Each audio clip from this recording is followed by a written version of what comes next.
वालेकुम व्यूवर्स, मेरा नाम है वाहसन और आप जो चैनल देख रहे हैं वो है वाहसन स्टूडियो। अब दूसरी कुछ चीज़ें इसमें थोड़ी बहुत और आ जाती हैं, जैसे कि CSS फ़ंड्स होते हैं। फ़ंड्स अब इस तरीके से होते हैं, अगर आप इस तरह के फ़ंड्स देखते हैं जिसके एजेस में जैसे एंड होते हैं ना, इन एंडिंग्स में ये इस तरह की एक्स्ट्रा लाइनिंग नहीं दी गई हो, ठीक है, ये दिखाई पड़ रही है लाइनिंग। अगर ये एक्स्ट्रा लाइनिंग नहीं दी गई हो तो उसको क्या कहते हैं, सैंस सेरिफ, ठीक है। ये इनके फ़ंड्स का स्टाइल है सैंस सेरिफ। और अगर ये इस तरह से लाइनें हों, ठीक है, इस तरह से एंडिंग में कुछ लाइनें दी गई हों तो इसको सेरिफ कहते हैं, ठीक है। तो ये फ़र्क यहाँ पे आपको दिखा रहा है, सैंस सेरिफ और सेरिफ का ये फ़र्क होता है। ये एक्स्ट्रा लाइनिंग होती है सेरिफ के अंदर, ठीक है।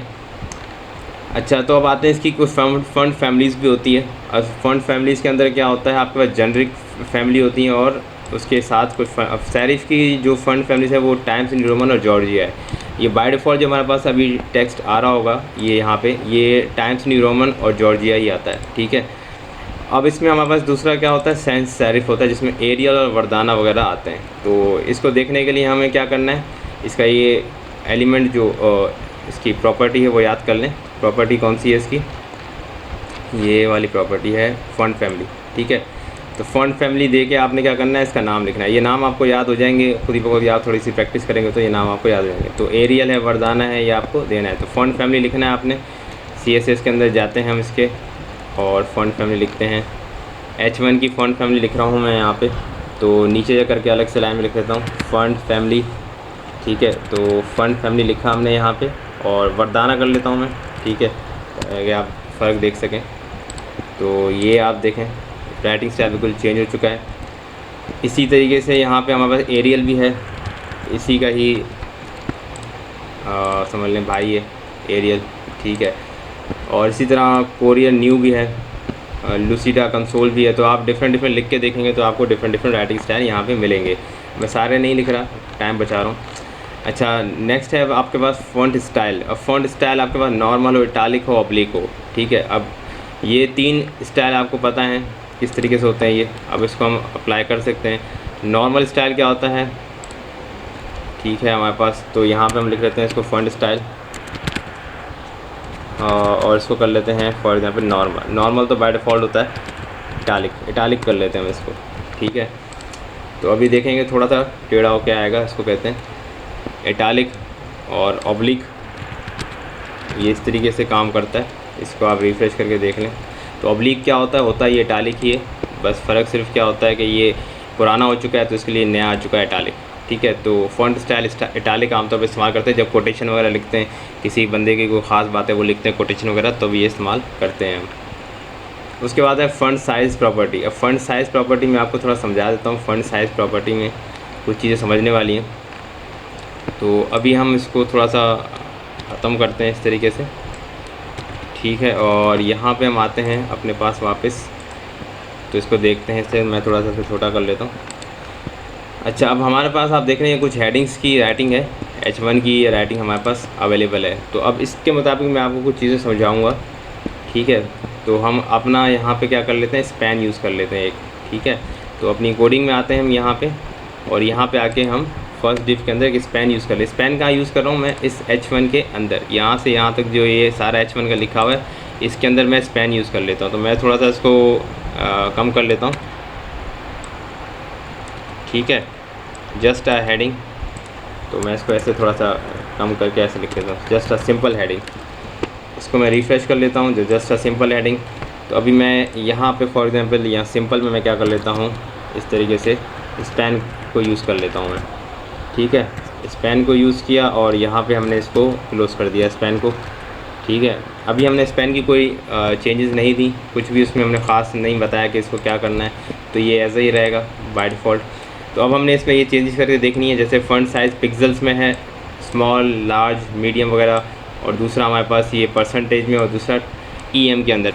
तो ये 4 तरीक़ेकार होते हैं हमें साइज़ देने के लिए। तो पिक्सल का साइज़ क्या होता है, मैं आपको पिक्सल बता देता हूँ। पिक्सल आपके पास छोटे छोटे ये पॉइंट्स होते हैं आपकी स्क्रीन के ऊपर, छोटे छोटे स्क्वायर शेप जो कि नज़र नहीं आते। तो वो बहुत सारे स्क्वायर शेप होते हैं, छोटे, तो उसमें डिफरेंट कलर्स होते हैं। तो फिर आपको जैसे अब फॉर एग्जांपल यहाँ से मैं बताऊँ तो ये रेड है, यहाँ से बहुत छोटे से पिक्सल्स होंगे जो कि सारा एक रेड कलर बना रहे होंगे। तो इस तरह से पूरी स्क्रीन जो आपको कलरिंग नज़र आती है वो छोटे से एक बहुत छोटे से स्मॉल बॉक्सेस होते हैं जिसके अंदर वो डिफरेंट कलर होता है, तो फिर आपको एक पूरी इमेज नज़र आती है कलरफुल। ठीक है, तो अभी हम यहाँ पे आते हैं, पिक्सल की बात कर चुके, तो अब हम इसको पिक्सल की थोड़ी सी चेंजिंग करके देखेंगे। तो हमारे पास हम CSS के अंदर आएंगे, CSS के अंदर हम लिखेंगे स्पैन मौजूद है हमारे पास, तो अभी हम स्पैन को करेंगे चेंज। तो स्पैन को हमने क्या करना है, हमने इसका फ़ॉन्ट साइज़ देना है। तो फ़ॉन्ट साइज़ हम लिखेंगे क्या, फ़ॉन्ट साइज़ हमने लिख दिया फॉर एग्जाम्पल 10 पिक्सल। ठीक है, तो अब जो 10 पिक्सल होंगे इस स्क्रीन के साइज़ के मुताबिक जो 10 पिक्सल होंगे ये उतना बन जाएगा। तो इसको मैं रिफ़्रेश कर लेता हूँ। तो ये सिंपल है, आप देखें कितना छोटा हो चुका है। मैं थोड़ा जूम कर लूँ तो ये आम राइटिंग स्टाइल के हिसाब से कितना छोटा हो चुका है, ये 10 पिक्सल हो चुका है। ठीक है, तो ये 10 पिक्सल साइज़ है, इसमें 10 पिक्सल्स आपके पास अवेलेबल हैं। अच्छा, अब नेक्स्ट है आपके पास लार्ज। ठीक है, अब स्मॉल लार्ज मीडियम ये लफ्ज़ आपको अगर फॉर एग्जाम्पल पिक्सल पे काम नहीं करना आता तो स्मॉल लार्ज मीडियम के लफ्ज़ भी आप इस्तेमाल कर सकते हैंगे। ठीक है, तो अब इसमें आप क्या करेंगे, आकर के इस फाइल्स में आप आएंगे, जो आपकी HTML की फ़ाइल है इसमें, CSS की जो फाइल है उसमें आप आएंगे। CSS की फ़ाइल के आने के बाद आपने क्या करना है, यहाँ पे स्मॉल वगैरह लिख देना है। फॉर एग्जांपल आप स्मॉल देखना चाह रहे हैं तो ये स्मॉल का साइज़ ये है यहाँ पे, और अगर आप मीडियम देखना चाह रहे हैं तो मीडियम, इसी तरह से लार्ज भी होता है। ठीक है, तो ये मीडियम साइज़ है और एक लार्ज साइज़ भी हमारे पास अवेलेबल होता है। तो ये आम टेक्स्ट के मुताबिक जो है आपको दिखा रहा है कि स्मॉल मीडियम लार्ज। ये हेडिंग के साथ नहीं है क्योंकि हमने स्पैन के अंदर रख दिया। अलग से भी मैं आपको दिखा देता हूँ कि किस साइज़ के मुताबिक आपको दे रहा है साइज़। तो यहाँ पे हम इस स्पैन को ले जाते हैं थोड़ा सा बाहर, डिव से बाहर ले जाते हैं। सबसे पहले यहाँ पे इसको रख देते हैं इस जगह पर। ठीक है, तो यहाँ पे हम नॉर्मल टेक्स्ट लिख देते हैं, जस्ट नॉर्मल टेक्स्ट मैं आप लिख देता हूँ। यहाँ पे आप देख सकते हैं। अब आप आएंगे यहाँ पे, इसको रिफ़्रेश करेंगे तो ये नॉर्मल टेक्स्ट आपको नज़र आ रहा है। ठीक है, अब आप इसमें आगे चेंजेस करें तो आपको पता चलेगा कि जब मैं इसमें मीडियम लिखूँगा तो ये साइज़ किस तरह चेंज हो रहा है और किस हिसाब से मीडियम और स्मॉल हो रहा है। तो इसको रिफ़्रेश करें। अब ये सिंपल जो है ये मीडियम में आ चुका है।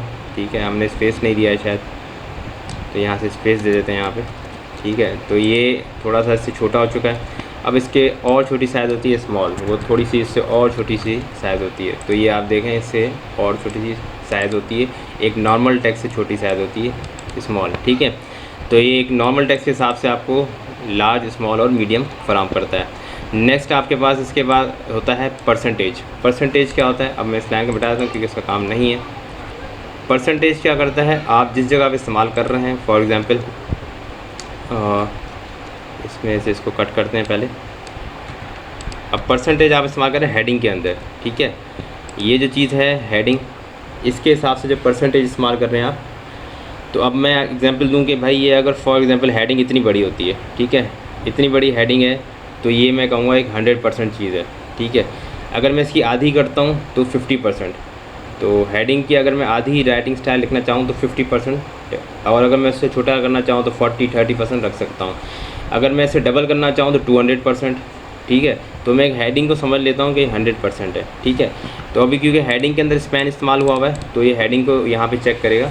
ठीक है, लार्ज स्मॉल के जब सीन आता है तो इसके अंदर ये नॉर्मल टेक्स्ट के मुताबिक लार्ज, स्मॉल और मीडियम कर रहा होता है। लेकिन जब ये परसेंट, पिक्सल और EM का काम आता है, ये अपने जहाँ पे अवेलेबल होता है, फॉर एग्जांपल हेडिंग के अंदर अवेलेबल है तो हेडिंग के साइज़ को देखेगा। ठीक है, अगर किसी और आपने नॉर्मल टेक्स्ट में रखा है तो नॉर्मल टेक्स्ट के साइज़ को देखेगा। ठीक है, तो याद रखिएगा सिर्फ लार्ज, स्मॉल और मीडियम ये आपके नॉर्मल टेक्स्ट पे अप्लाई होता है। बाकी ये जिस टेक्स्ट पे आप अप्लाई कर रहे हैं उस टेक्स्ट के हिसाब से इसको देगा उसका साइज़।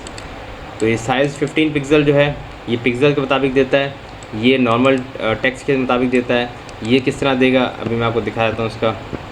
तो यहाँ पे हमारे पास अवेलेबल है फॉर एग्जांपल सिंपल टेक्स्ट। तो यहाँ पे हम आते हैं और इसके CSS फाइल खोल लेते हैं। इस CSS फाइल के अंदर अब हमने क्या करना है, चेक करना है 150 पिक्सल। पहले 50 पिक्सल दिखा देता हूँ क्योंकि आपको पता है कि 100 पिक्सल अगर पूरा एक हेडिंग का साइज़ है तो उसके आधे साइज़ आना चाहिए, तो आपको ताकि वाज़े समझ भी आ जाए।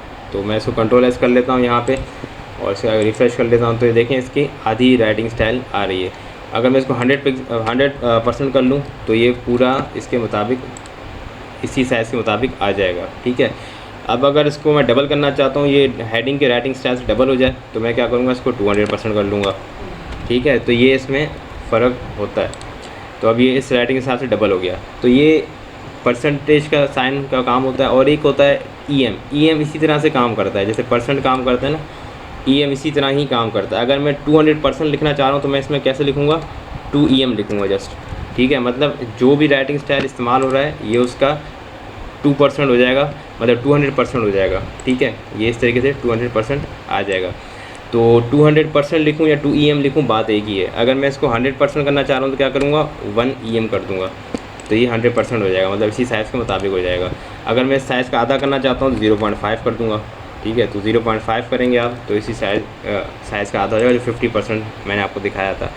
तो ये परसेंट को दूसरे तरीक़ों से अगर आप लिखें तो EM में इस्तेमाल करते हैं। तो अब आप EM लिखें, परसेंट लिखें, आपकी मर्ज़ी है। पिक्सल क्या करता है, पिक्सल के ऊपर साइज़ देता है स्मॉल, लार्ज और मीडियम, ये नॉर्मल टेक्स्ट के साथ आपको जो साइज़ है वो फराहम करता है। परसेंट क्या करता है, अगर आप हेडिंग के अंदर इस्तेमाल कर रहे हैं तो उसके हिसाब से वो परसेंटेज उसकी बढ़ाएगा उस टेक्स्ट साइज़ की, ठीक है। अगर आप नॉर्मल के साथ इस्तेमाल कर रहे हैं तो नॉर्मल के साथ उसकी टेक्स्ट साइज़ बढ़ाएगा। तो जहाँ पे भी आज H3 के अंदर अप्लाई कर रहे हैं तो H3 के साइज़ के हिसाब से 150% बढ़ाएगा, ठीक है। तो ये आप करके देखिएगा, आपको अंदाज़ा आएगा। H1 के साथ H3 के साथ करके देखिएगा, आपको डिफरेंट फिर ये अंदाज़ा हो जाएगा। नहीं समझ आया तो आप सवाल भी पूछ सकते हैं। अच्छा, इसके बाद है CSS लेआउट। जो सबसे इम्पॉर्टेंट टॉपिक है वो है CSS लेआउट का।